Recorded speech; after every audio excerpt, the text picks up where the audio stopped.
కానీ ఒక యోగం ఎలా ఉందంటే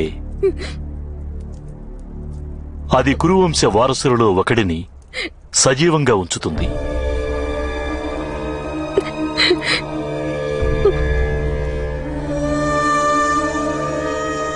ఎవరికి జీవితాన్ని ఇవ్వగలను నేను?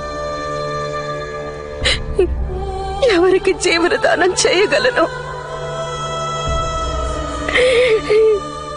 ఎలా చేయగలను?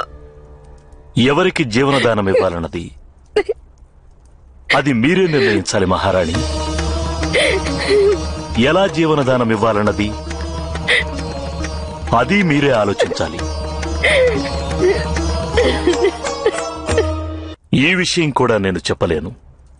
ఈ యోగం వలన లాభం మీ పుత్రుడికి కలుగుతుందా లేక కుంతీపుత్రుడు కానని.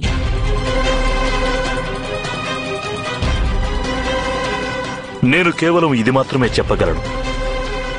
కురువంశంలో ఒక దీపమే వెలుగుతూ ఉంటుంది. జ్ఞాపకం ఉంచుకోండి,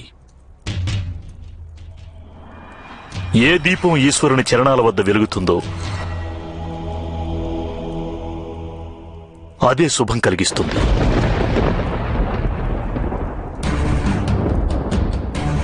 కురువంశం సంపూర్ణంగా నశించిపోతుంది. ఈశ్వరుని రక్ష ఉన్నవారే ఈ యుద్ధానంతరం కూడా జీవించి ఉంటారు. ఈ విషయం కూడా నేను చెప్పలేదు. ఈ యోగం వలన లాభం మీ పుత్రుడికి కలుగుతుందా లేక కుంతీపుత్రుడు కానని. ఏ దీపం ఈశ్వరుని చరణాల వద్ద వెలుగుతుందో అదే శుభం కలిగిస్తుంది.